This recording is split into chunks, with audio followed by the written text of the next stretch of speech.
Viborg is a city in Denmark. It is an old city, but it has only a few old buildings. A great fire destroyed most of the old town in 1726.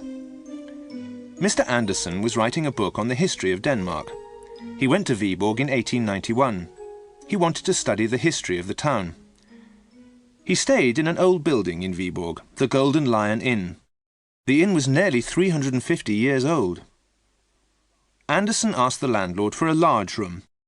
The landlord of the Golden Lion showed him two rooms, room number 12 and room number 14. There were 3 large windows in each room. The windows looked onto the street. Andersen chose room number 12. In the evening, Andersen went downstairs for supper. He saw a blackboard. The names of all the guests were written on the blackboard. Andersen saw that the inn was full. There were no empty rooms. Andersen noticed that there was no room number 13. 13 is an unlucky number. Many people do not want to stay in a room with an unlucky number. When Andersen went upstairs to bed, he tried to unlock his door. It did not open. Then he saw that he had made a mistake. It was the wrong room. The number on the door was number 13. He heard someone moving inside the room. "I'm very sorry," he said, and went to the door of room number 12. Perhaps the servants sleep in room 13, Andersen thought. He decided to ask the landlord about it the next day. Andersen lit the oil lamp and looked round. Room number 12 looked smaller by lamplight. Andersen was tired. He went to bed. In the morning, Andersen went to the town hall. He wanted to study the town records. Andersen read many very old papers. The oldest records were from the 16th century. There were some letters from the Bishop of Viborg dated 1560. The bishop had owned 3 or 4 houses in the city. He had rented a house to a man called Nicholas Franken. The townspeople of Viborg did not like Nicholas Franken. Some people wrote to the bishop to say that Franken was a bad man. They said that Franken was a magician. They wanted Franken to leave the city. The bishop said that Nicholas Franken had done nothing wrong. He did not believe that Franken was a magician. It was time for the town hall to close. As Andersen was leaving, the town clerk spoke to him. "I see you are reading about the bishop and Nicholas Franken," the clerk said. "I am interested in them, but I do not know where Franken lived. Many of the town records were burnt in the Great Fire of 1726. Andersen thanked the clerk and went back to the Golden Lion. He wanted to ask the landlord about room number 13, but the landlord was busy. Andersen went upstairs and stopped outside the door of number 13. He heard someone inside the room. The person was walking around and talking in a strange voice. Andersen went to his own room. He decided that number 12 was too small. He decided to ask the landlord for a large room. Also, he was angry because his suitcase was missing. It had been on a table beside the wall. Both the table and the suitcase had disappeared. Perhaps the landlord had moved the suitcase to a storeroom. Andersen wanted it back. It was too late to call the landlord. Andersen went to the window and lit a cigarette. He looked out of the window. There was a tall house on the opposite side of the street. The lamp was behind him. He saw his shadow on the wall of the house opposite. The person in room 13 was also standing at the window. Andersen saw a second shadow on the wall of the house opposite. This second shadow was strange. The person in room 13 was wearing a tall, pointed hat. Also, the light from room 13 was red. The light was the colour of blood. Andersen opened the window and put his head outside. He tried to see the person in the next room. He saw the sleeve of a long white coat. That was all. The person in room 13 suddenly moved away from the window. The red light went out. Andersen finished his cigarette. He left the ashtray on the window ledge. Then he turned out the lamp and went to bed. The picture sequence from the cinema has finished. You can look at it once more if you want. Next morning, the maid brought hot water to the room. Anderson woke up and remembered his suitcase.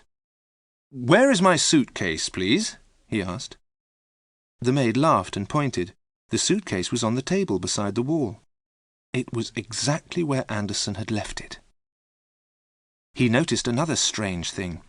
His ashtray was on the middle window ledge. He clearly remembered smoking his cigarette by the end window, next to number 13. He finished dressing and decided to visit his neighbour in room 13.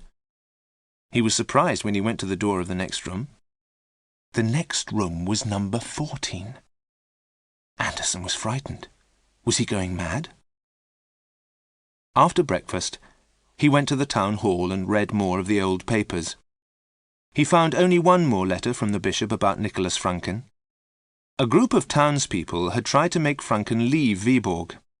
They had gone to Franken's house, but Franken had disappeared. The bishop wrote that no one knew where Franken had gone. That was the end of the matter. That evening, Anderson spoke to the landlord of the Golden Lion Inn. "Why is there no room 13 in the inn?" he asked. "Many people won't sleep in a room number 13, the landlord replied. "They say it's unlucky." "Then who is in your room number 13? asked Anderson. "There isn't a room number 13, the landlord said.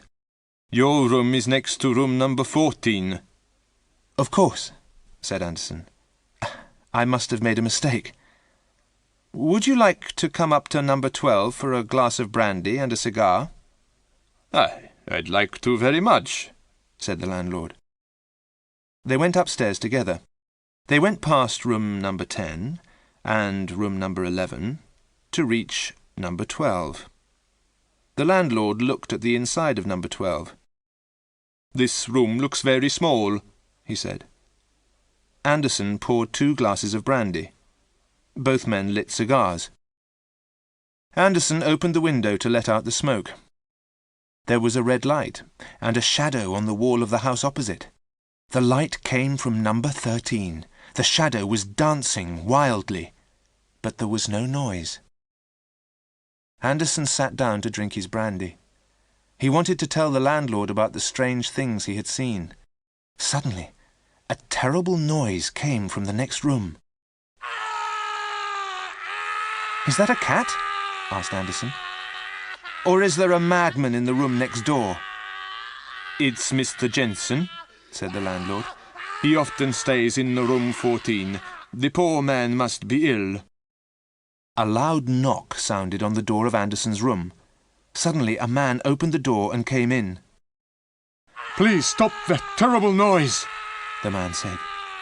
"Mr. Jensen," the landlord said. "We thought you were making the noise." The 3 men looked at each other for a moment. Then they went out quickly into the corridor. The noise was coming from the door of room number 13. The landlord banged on the door and turned the handle. The door was locked. "I'll bring men to break the door down," the landlord shouted and ran down the stairs. Jensen and Anderson stood outside number 13. The noise inside the room became louder and wilder.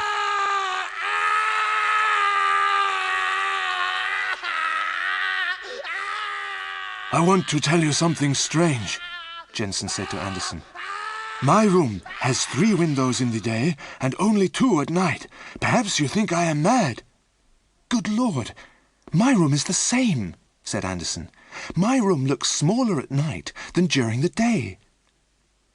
The door of number 13 opened suddenly, and an arm came out.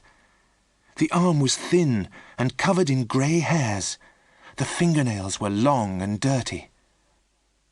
Anderson shouted and pulled Jensen away from the door. The arm disappeared and the door closed. The sound of mad laughter came from number 13.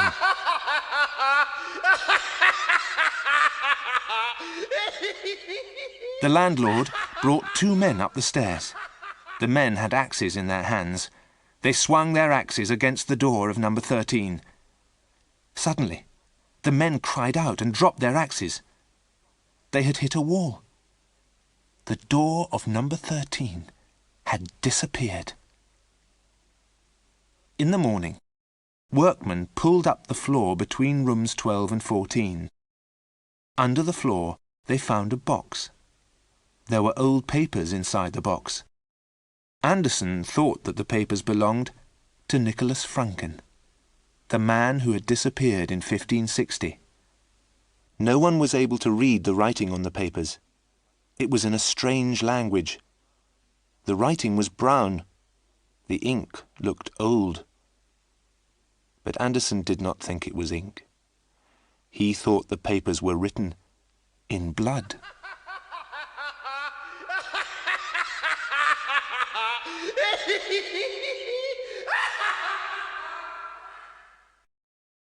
The picture sequence from the cinema has finished. You can look at it once more if you want.